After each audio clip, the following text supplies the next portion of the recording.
Hi Greedy 3Ders, busy week in the Greedy 3D man cave, but today we're going to be making the Ghoul from Fallout. You may have seen me make Lucy from the same show. Well, you saw me probably printing this when I was showing you some resin tests last week. If you saw the video, I'll put a link in the description where you can see it from, but we finished him. This is how I painted the Ghoul. Stay tuned.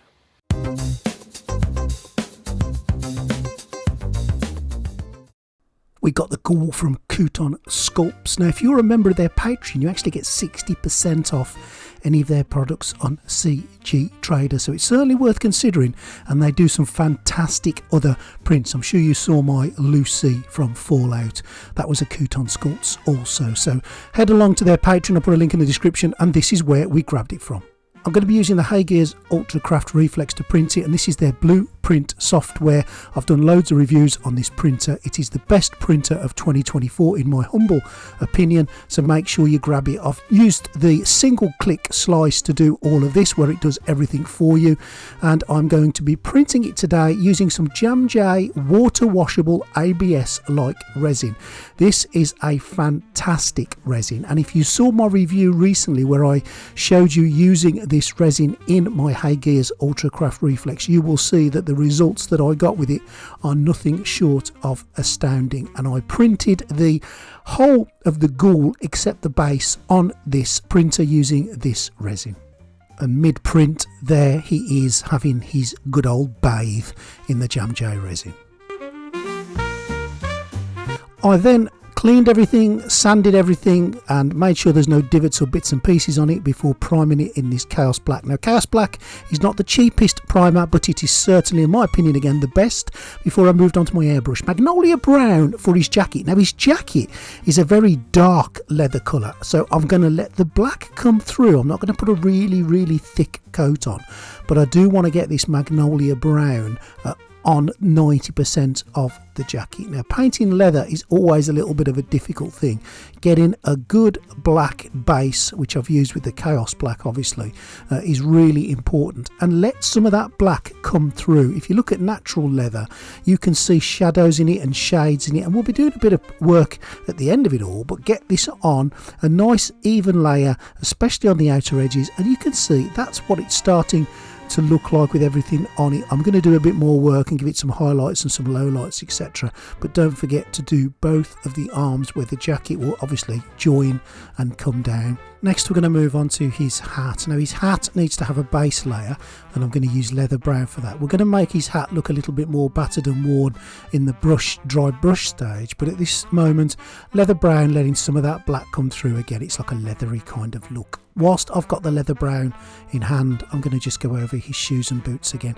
Again, we're going to do plenty of work with some washes and some dry brushing on these, but we just need that base layer on there. Nomad flesh is what I'm going to use for his face. Now, he does look like he's been through a nuclear wasteland for hundreds of years, old Ghoulie, which indeed he probably has.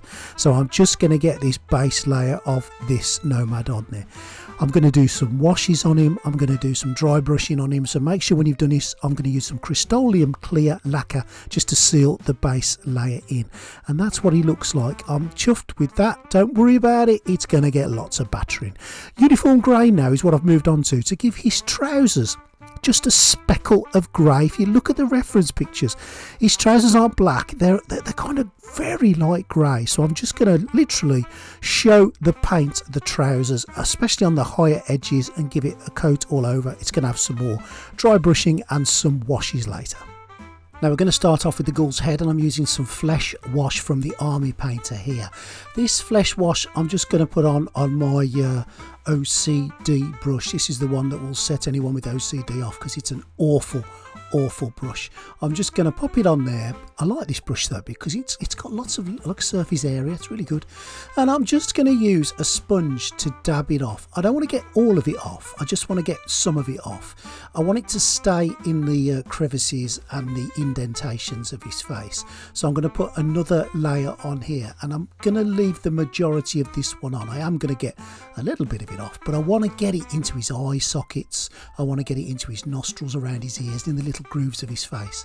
Now once that's on, I'm going to take some light flesh colour. I'm going to use a dry brush technique to just bring the face back out. So we've got a base layer on, we've got some dark washes on, and now I'm using a lighter colour to put some highlights on there. Now again, this isn't a very big model. Look at the scale of it compared to my fingers. So you get there's not many layers going on. But what I will be doing is putting another layer of wash, again in the eyes, again in the nostrils, just to bring it out. And you can see that's where I've done it there. And I'm happy with that. That's going to be pretty much done. I've given a little pink layer to his lips. I've also given the eyes a black coat, and I've given them a coat with some ivory. And now I'm just putting in his irises, the dark irises that are going in now. Now the Ghoul has got some bright blue eyes, which I'll do in a bit, but that's the basics. That's his face pretty much done, basically. Now you can see me putting some of that blue in. This blue is Void Shield blue from Army Painter. It's a really bright blue, and I want his eyes to stick out and pop, and that's why I've used this colour. I'm going to drop a couple of tiny pupils in. This was an intricate little bit of work, and I put some pink wash or some red wash just around the eyes so they sit on the insides and the outsides and the bottom, and that's his face done. His hat, you see me do his hat earlier. I'm going to do some skeleton bone dry brushing all across that hat. I really want this hat to look tatty and a bit battered and blemished, and that's what I've got there. And there we go. A wash is going on now. That's the flesh wash just going on. I just want to give it a little bit of a reddy kind of wash on top of the leather, and I'm going to get it off apart from in the crevices. And there he is. There's his face, there's his hat, all done and dusted, and I think he's looking lovely. Okay, next I'm going to take my trigger brush, as I'll become to call it, and I'm going to put some leather brown across his straps. I'm going to almost do the mixture between dry brushing and painting to get this on. I'm going to paint it all across, and about an hour later you can see that it's all on there. I've used some Martian brown on his waistcoat and leather brown on his belt, and I've just gently built up layer upon layer upon layer, and I like the waistcoat. I think that's a beautiful colour. I like the black showing through, and I think it looks awesome with the actual strapping across the leather brown there.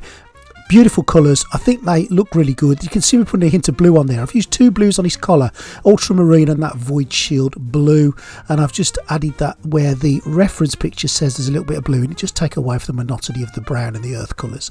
And then I put a little bit of white on there, and that is done. The next thing I did was I painted the bullets just with some silver, some gold and some red, and you can see that I've also gone around the buckles with a little bit of silver. I've not filmed all that because that would be just boring to watch. Next thing I'm going to do is exactly the same process, but I'm going to put the brown onto his trousers. So he's the Ghoul has got an awful lot of leatherage going on.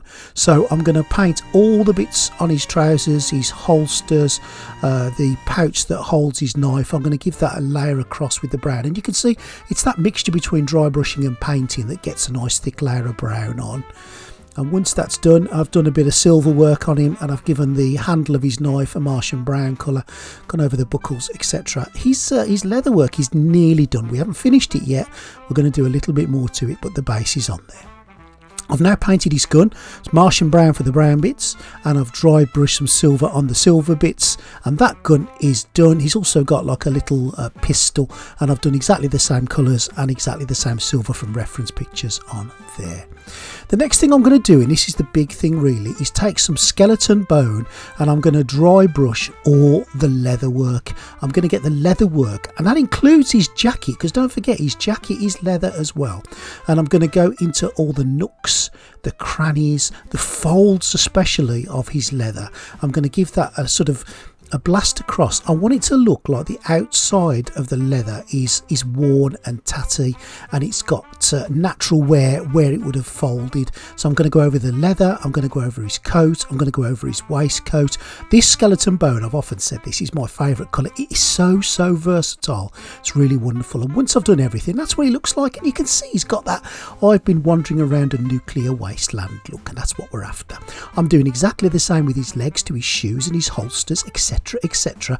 The same thing again, and of course the arms. And I've just slowed it down a little bit here just so you can see me putting it on to the arms and his gloves, and all that is done.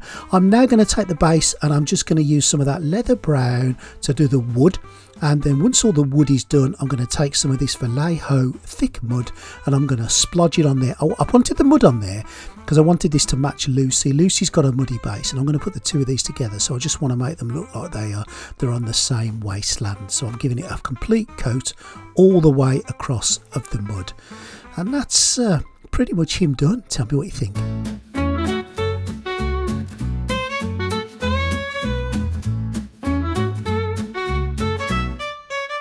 In the wasteland I roam, half a nose on my face.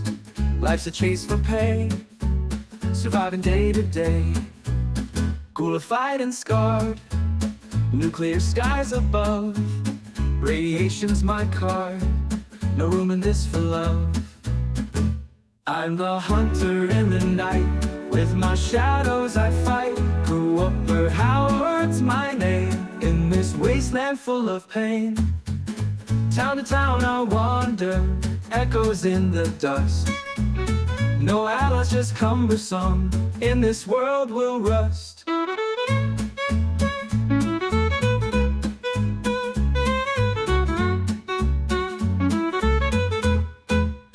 Ghoulified and scarred, nuclear skies above, nuclear sky. I hope you enjoyed that Greedy 3Ds. I really did enjoy painting that. If you want to support this little channel, you can do it in a number of ways. Just subscribe to the channel. It's free, it's quick, it's simple. A little click down below. There is a Patreon. If you want to join it, you can join it for free, or you can pay a couple of pounds each month, help support the channel. If you want to leave a comment, leave a comment. But more importantly, if you want to buy anything from the affiliate links down below in the description, a little bit of that will kick back and allow me to carry on.